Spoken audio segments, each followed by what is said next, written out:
मध्य प्रदेश के दतिया में भाजपा प्रत्याशी की घोषणा के बाद राजनीतिक माहौल गर्मा गया। जी हां, नरोत्तम मिश्रा को पार्टी का टिकट नहीं मिलने से नाराज समर्थक सड़कों पर उतर आए, जहां प्रदर्शन के दौरान जमकर नारेबाजी, पथराव और हंगामा हुआ। हालात बिगड़ने पर पुलिस को भीड़ को नियंत्रित करने के लिए आंसू गैस के गोले छोड़ने पड़े। इस घटना में एक पुलिस अधिकारी के घायल होने की सूचना भी सामने आई है।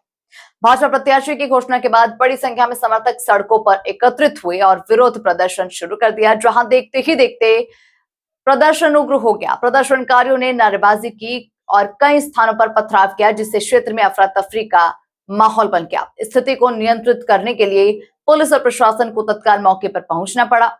दतिया कलेक्टर स्वप्निल वानखेड़े ने बताया कि भीड़ को तितर बितर करने और स्थिति पर नियंत्रण पाने के लिए पुलिस ने आंसू गैस के गोले छोड़े, जिसके बावजूद कुछ प्रदर्शनकारी पथराव करते रहे। इस दौरान एक पुलिस अधिकारी घायल हो गए। हालात पर काबू पाने के लिए अतिरिक्त पुलिस बल तैनात किया गया। भीड़ को नियंत्रित करने के लिए आंसू गैस का इस्तेमाल किया गया, जहां इसके बावजूद कुछ लोगों ने पथराव जारी रखा। पूरे मामले की जांच की जा रही है। जो भी व्यक्ति दोषी पाया जाएगा, उसके विरुद्ध कानून के अनुसार सख्त कार्रवाई की जाएगी।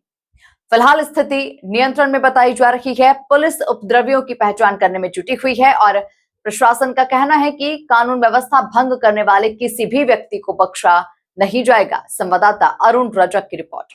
जब पथराव चालू हो रहा था, हमारी तरफ से आंसू गैस कराए गए, ताकि क्योंकि हमारे 5 लोग गंभीर जख्मी हुए, 3 लोग को चोटें आई और हमारे एसडीओपी साहब ये एसडीओपी साहब यहाँ सीधा इसमें चोट दिख रही है। इसके साथ साथ एडिशनल एसपी साहब को भी चोट आई, एडिशनल एसपी साहब को भी चोट आई।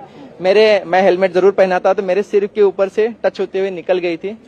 लेकिन बात एक सवाल संहिता लगी है, आचार संहिता के ही पालन में हम लोग ये चीजें ये सख्त किया, हमने निर्णय लिया है, क्योंकि ये विषय था पार्टी का निजी विषय था, किसको टिकट देना है किसको नहीं देना है, और उनको अपना निजी विषय निजी तरीके से सुलझाना चाहिए। इन लोगों को परेशान नहीं करना चाहिए, ये मेरा पर्सनल और प्रशासन की तरफ से कहना है कि जो भी राजनीति होती है वो राजनीति तक रहना चाहिए। बाकी आम जनता को परेशानी जब होती है तो प्रशासन को आगे आना पड़ता है, प्रशासन इसके लिए सख्त है। सर, ये आह्वान किया गया था, जबकि बाजार के जो हमारे व्यापारी लोग थे वो उससे खुश नहीं थे। इसके बाद पुलिस की भारी तैनाती की गई है, एग्जीक्यूटिव मजिस्ट्रेट तैनात किए गए और लगातार तैनात रहेंगे। इसका पूर्ण उद्देश्य है किसी भी हालत में कोई भी बंद जबरदस्ती नहीं रखा जाएगा। अगर व्यापारी एसोसिएशन कोई बंद कर रखना चाहता है, हमें कोई दिक्कत नहीं है, लेकिन जबरदस्ती किसी पे थोपना ये गैर कानूनी है और अनडेमोक्रेटिक है, जिसका प्रशासन विरोध भी करेगी और सख्ती से कार्रवाई करेगी। हमारे पास सीआरपीएफ की 16 कंपनियां हमें मिली है। 16 कंपनियां सफिशिएंट है चुनाव निष्पक्ष और पूर्ण तरह पारदर्शी करने के लिए, और अपेक्षा है कि हम बहुत ही निष्पक्ष और पारदर्शी चुनाव करेंगे और लोगों को सुरक्षा पूर्ण तरह से प्रदान का चक्का जाम, लेकिन अभी चक्का जाम क्लियर किया गया, समझा देने का प्रयास किया गया था, लेकिन बाजू हटने को तैयार नहीं थे और वहाँ से पथराव भी हुआ था। हमारे यहाँ से आंसू गैस भी छोड़े गए थे ताकि लोगों को दूर किया जा सके, और इसमें हम सफल भी रहे। लेकिन हमारे बल पे काफ़ी ज़्यादा पथराव होने के कारण कुछ लोग गंभीर जख्मी हुए हैं।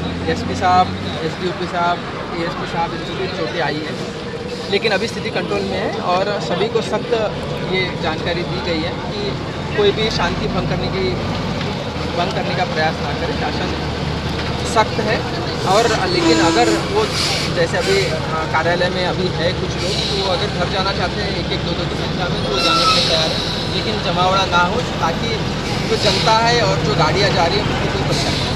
सर, जिले में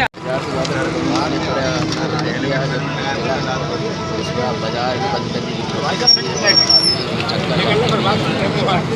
बाजार को दबा दिया गया, तो लेकिन चक्का जाम उन्होंने कई देर तक नहीं खोला, कई बार समझाया गया। लगभग 5 से अधिक इनके प्रयास किया गया कि ये चक्का जाम जो इन्होंने लगाया जाम खुलवाया जाए, क्योंकि उससे बहुत ही यातायात बाधित हो रहा था और जो महिला और बच्चे कई थोड़ा जाम में फंसे हुए थे, रखने की के द्वारा एक बार भी लाइट को बंद नहीं किया गया। उसके बाद 28-4 के आसपास पुलिस ने तत्काल ही अश्रु गैस का उपयोग किया और उसके बाद उन्होंने और अधिक पथराव किया, जिस पर बहुत ही बेकार स्थिति उत्पन्न हुई और हमारे से पिताजी गंभीर रूप से घायल हैं, वर्तमान में अस्पताल में एडमिट है और मुझे और एडिशनल एसपी साहब को भी इसमें चोट लगी। अच्छी बात यह है कि हमने किसी भी प्रकार का लाठीचार्ज का उपयोग नहीं किया और उसके बावजूद भी सिर्फ अश्रु गैस से और अपने पुलिस वालों के डॉक्यूमेंट्स से इन सबको खदेड़ा है और जाम को खुलवाने में सफल हुआ।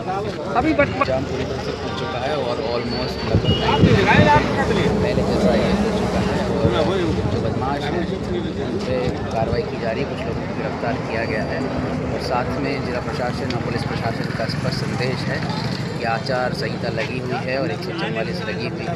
यदि किसी ने भी दतिया जिले की शांति भंग करने की कोशिश की तो उस पर सख्त से सख्त कार्रवाई सर। बिल्कुल जो भी निर्वाचन अधिकारी की तरफ से प्रस्ताव आएगा उसके